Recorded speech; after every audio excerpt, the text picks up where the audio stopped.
여러분 오늘도 안녕하십시오. 만나서 반갑습니다. 이신건입니다. 칼 바르트의 방대한 저서 교회 교의학을 그의 제자인 오토 베버가 한 권으로 요약한 책 칼 바르트의 교회 교의학, 이것을 제가 요약하며 여러분에게 설명해 드리고 있습니다. 오늘은 7번째 삼일체 하나님 KKD 25쪽에서 28쪽입니다. 성서에 따르면 한 분 하나님은 자신을 창조자로, 다시 말하면 우리의 존재의 주님으로 계시하신다. 하나님이 우리의 아버지인 것은 먼저 자기 자신 안에서 하나님의 아들의 아버지이기 때문이다. 하나님이 예수 그리스도의 아버지로서 우리의 아버지일 수 있는 것은 하나님이 자신을 우리에게 그런 분으로 계시하신다는 사실을 제외하더라도 이보다 먼저 자신을 계시하시는 그분이기 때문이다. 그분이 우리의 하나님일 수 있는 것은 그분이 자기 자신 안에서 아버지이기 때문이고, 아버지 신분이 하나님의 존재의 영원한 존재 방식이기 때문이다. 하나님은 자기 자신 안에서 아버지이고 영원한 아들의 영원한 아버지이다. 하나님은 자기 자신 안에서 아버지로서 그분의 다른 존재 방식의 창시자이고 옛 사람들이 말하듯이 신성의 원천이다. 이것이 첫 번째이고 그분의 창조 활동은 그 다음 두 번째다. 하나님은 영원한 아들의 영원한 아버지이다. 이것이 첫 번째이고 그분이 창조자로서 피조물과 맺는 관계는 두 번째다. 바로 그렇기 때문에 창조를 특별한 활동으로서 바로 하나님 아버지에게 돌리는 것은 허용될 뿐만 아니라 명령되었다. 아들 하나님이라는 문단에서도 바르트는 다음의 명제로부터 출발한다. 성서에 따르면 한 분 하나님은 자신을 화해자로, 다시 말하면 그분의 맛은 우리의 적대 관계 한가운데서 주님으로 계시하신다. 그런 우리에게 온 하나님의 아들 또는 우리에게 말해진 하나님의 말씀이다. 왜냐하면 그런 하나님의 아들 또는 아버지 하나님의 말씀으로서 이전부터 자기 자신 안에서 그런 분이었기 때문이다.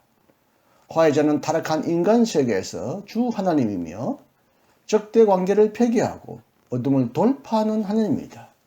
아들 또는 말씀의 활동은 하나님의 현존과 구원이다. 인간의 어둠 속에서, 그리고 이 어둠에도 불구하고 그것이 놀라운 사건이라는 사실에 직면할 때 우리는 그것을 오직 계시라고 부를 수 있다.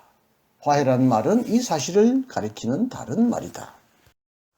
이 사건은 창조의 사건에 비해 새로운 것이다. 따라서 우리는 화해의 주 하나님과 창조의 주 하나님을 혼동할 수 없고 직접 동일시할 수 없으며, 여기서 하나님의 두 번째 존재 방식에 관해 말해야 한다.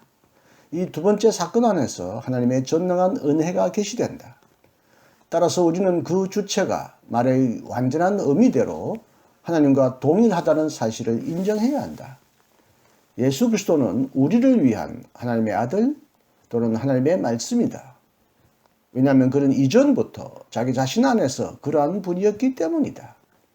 예수는 우리에게 하나님의 계시와 화해 활동을 완수함으로써 신성의 신분으로 상승한 것이 아니라 그의 신성이 계시와 화해를 이룬다. 아버지가 영원한 아버지이듯이 아들은 영원한 아들이다. 오직 이것이 인정될 때 신학은 우리를 위함에 대한 비신학적으로 사변적인 이해를 벗어난다.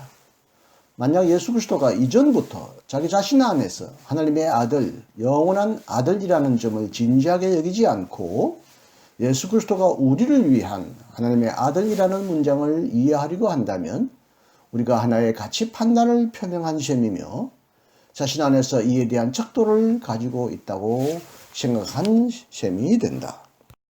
그렇다면 우리는 우리가 발견한 척도의 근거 위에서 예수 그리스도를 하나님의 신분으로 들어 올렸거나 그가 없이 이전부터 이미 신성이나 하나님의 아들 신분으로 생각했던 것의 표현이나 현시로 그를 본 셈이다. 다시 말하면 만약 우리가 예수 그리스도의 영원한 아들 신분에 관해 전혀 알려고 하지 않는다면 우리가 형이상학을 수행한 셈이다. 우리를 위해 하나님의 아들, 계시자, 화해자인 그가 영원히 아들이기 때문에 믿음이라는 단어는 실제로 의미가 있다. 왜냐하면 믿음은 오직 하나님 자신의 영원한 말씀으로부터 살아가기 때문이다. 이어서 바르트는 성령 하나님에 관해 말한다. 성서에 따르면 한 분 하나님은 자신을 구원자로, 즉 우리를 자유롭게 하는 주님으로 계시하신다. 그는 거룩한 영이다. 이 영을 받음으로써 우리는 하나님의 자녀가 된다. 왜냐하면 그는 아버지 하나님과 아들 하나님의 사랑의 영으로서 이전부터 거룩한 영이기 때문이다. 바르트가 무슨 의미로 하나님을 성령이라고 부르는지 설명되어야 한다. 앞에서 보았듯이 계시와 화해는 동일한 의미를 지닌 표현이다. 그러나 신약 성서에 따르면 구원은 계시와 화해와 완전히 일치하지 않는다는 점을 바르트는 강조한다. 계시나 화해로부터 볼 때 구원은 아직 이루어지지 않은 미래적이고 완성해가는 하나님의 행동이다. 이를 입증하는 성서 본문은 다음과 같아. 로마서 5장 10절, 누가복음 2장 21장 28절, 로마서 8장 23절, 에베소서 4장 30절, 히브리서 11장 35절, 데살로니가전서 5장 8절 이하, 로마서 13장 11절, 빌립보서 1장 19절, 2장 12절, 히브리서 1장 14절, 9장 28절. 성령의 활동은 인간이 계시에 인격적으로 참여하는 것을 보장하고 그를 가르치고 인도하며 인간으로 하여금 그리스도에 관해 말할 수 있게 함으로써 이 말이 정언이 되고 그래서 하나님의 계시가 그의 말을 통해 새롭게 활동할 수 있도록 하는 것이다. 모든 것 안에서 영은 인간이 자신으로부터는 결코 이룰 수 없는 것을 일으킨다. 거룩한 영, 곧 우리의 영이 아니라 하나님 자신의 영인 거룩한 영 안에서 절대적으로 우리 앞에 놓여 있는 것은 이미 우리를 위한 활동, 현실, 비르크리카이트이다. 여기서 바르트는 서방교회가 주창하는 필요교회, 그리고 아들로부터를 강력하게 옹호한다. 성령은 아버지로부터 그리고 아들로부터 나왔다. 동방교회는 계시 안에서 실제로 영의 수여가 아버지로부터 아들을 통해 일어난다는 것을 인정한다. 하나님의 영원한 삼일체 안의 존재 안에서는 그렇지 않고 성령의 아버지로부터 직접 나온다고 설명함으로써 동방교회는 계시를 넘어서 파악한다. 바르트가 주장한 것은 이런 구분과 배치된다. 계시 안에서 계신 하나님은 그분의 영원한 활동, 현실, 성과 전혀 다른 분이 아니다. 우리는 하나님의 계시 안에서 완전히 하나님 자신과 관계를 맺는다. 계시가 없다면 우리는 하나님에 관한 어떤 생각도 가질 수 없다. 이로써 하나님의 신비가 손상되는 것이 아니라는 점은 분명해진다.